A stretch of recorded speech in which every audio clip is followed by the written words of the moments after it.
Look at my freaking it's kind of shocking.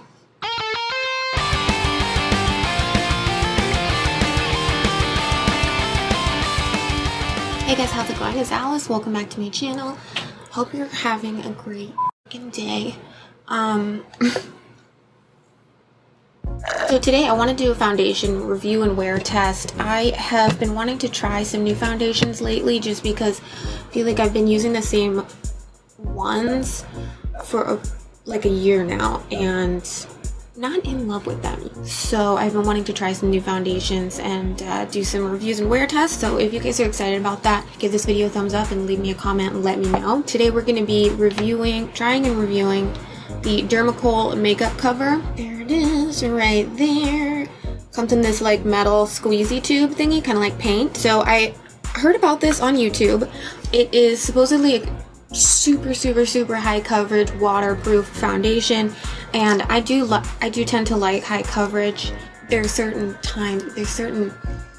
days for a high coverage foundation, you know what I mean? So I definitely wanted to try this one out. I got mine on Amazon for $13.99, free shipping, not eligible for Amazon Prime. There are a few more expensive ones that go up to like 20 bucks and you can get Prime shipping, but you know, that's up to you if you want it in 2 days or not. I have the lightest shade available, which is shade 208. Let's kind of jump right into it and I'll continue to tell you my thoughts because I have used this a few times, but today I really want to put it to the test. I'm going to do sponge on one side, brush on the other side, and wear it for as long as humanly possible today and do check-ins, and then we'll be able to see how this foundation performs, if it's worth it, if it's worth continue using, all that good stuff. I washed my face and toned with a hydrating toner and then did a Pixie glow mist. My skin is normal to oily and it's like 95 degrees today. I have the AC on, but still it's like hot. I'm hot, I'm sweating already. I don't want this foundation to like melt off my face, so I don't want to put on any creams or primers or anything like that that's gonna f with the formula. I want this to be like a full like actual like I'm testing this shit out, bitch. Alright, we're zoomed in. Y'all can see me a little bit better now. And I'm gonna do this side of my face with the sponge. Got my favorite sponge here. And I know for a fact, because I've used this before, that the tiniest little bit goes a decently long way. So let's start out with just that much. The thing about these squeezy tubes that are made out of metal is once you push down, it doesn't spring back up. So I suggest closing the lid when you're done, squeezing some out, because it'll continue to slowly come out and you don't want to waste any of that shit. While I'm blending this in, you can really see how full coverage it is and how that little tiny bit is covering half of my face entirely. So it's not watery at all. It's very thick, very pigmented. But there we go. That's the sponge side. Blended out beautifully. It's so thick though, I can't get in there on the sides of my nose with the sponge. So I usually take like a little tiny brush and get in there. I don't want anything to mess with the integrity of this review, so I'm not going to put any concealer. I feel like that's going to make the results of this a little confusing. So we'll just add another little layer of the Dermacol under my eyes. Pretty darn good for just a foundation. I mean, look at my freaking... It's kind of shocking.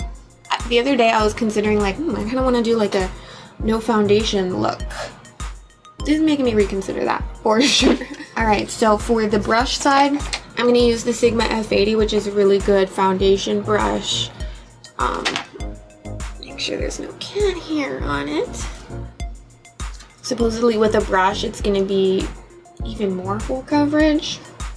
So let's, I'm like scared like how much. You can always add more, you know? Let's just start out with just that amount right there. And go down. I feel like that just shoved it into the brush. Now it's like gone forever. Okay. Has a little bit of a fragrance to it, kind of like a floral. Not bad. Brush is definitely faster. I feel like it sucked up more of the product though. At least maybe just because I'm putting it directly on the brush. Maybe if I like just put the product on my face, I think that might be better. Because my brush like literally just ate half of the product. This works really well with the brush too. I think it honestly works really well with either. I'm not seeing any visible brush strokes. Let's add a little bit extra with a smaller brush under the eye. Layer that up a little bit. Cover up them dark circles. It's looking pretty shiny. So this was the sponge side. And then the brush side, I think they both look pretty similar.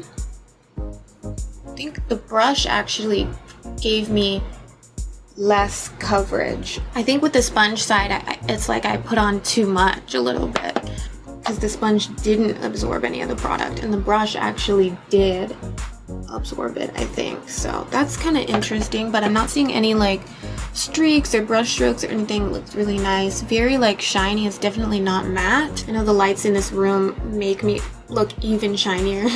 Yeah, so far it's very dewy, very shiny, very wet. Okay, so next what I want to do is put a little powder down on this because I don't want to mess this up, but like I feel like if I were to take my finger and swipe it across my forehead, the foundation would disappear.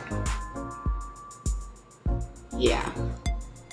That's kind of why I would never wear a foundation without setting it with some powder, because for me it will just wipe off and I can't resist touching my face, you know. So I'm gonna set with the RCMA No Color powder. That's my go-to powder.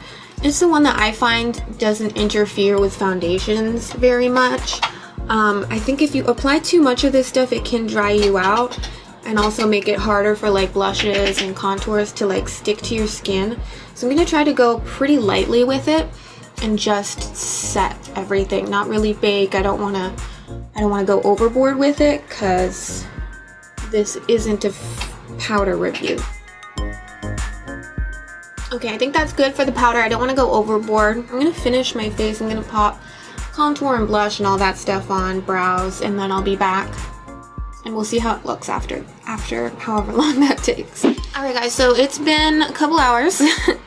My face is finished, as you can see. I was doing like a little bit of like a get ready with me type thing, and then like I took a break to eat. Let's zoom in and we'll see how this shit's looking. Here we are. No touch-ups yet. I just did, you know, like my usual like contour, blush, highlight, everything. It's looking pretty good. Doesn't feel too like sticky or greasy or anything like that. The under eyes. My under eyes never look like super great, let's just be real. Like that's just because, you know, they're slowly getting worse and worse every single day. That's just the nature of being a human. But right now I think this shit looks pretty darn good. It's only been 3 hours, so let's check back in another few, okay? Hey guys, so it's been a few more hours, and yeah, this looks a little weird. I had to take that dark liquid lipstick off because I ate and it starts to wear away. And just gonna touch up a little bit right now, and then we're gonna see how this foundation layers on top of itself again, and then we'll zoom in and look at some close-ups really quick. So it's been about 3 hours since my last check-in. So as I'm reapplying, it's very faint, but you can see how much this foundation has oxidized, which isn't that much. So that's cool. It's layering pretty darn well. This side of my nose isn't looking super great. And then the under eyes, I mean, it's settling into the creases a little bit, making me look a little wrinkly. Really want to give this foundation like a full wear day wear test. So I'm gonna keep it on for a few more hours, then I'll check back with you guys.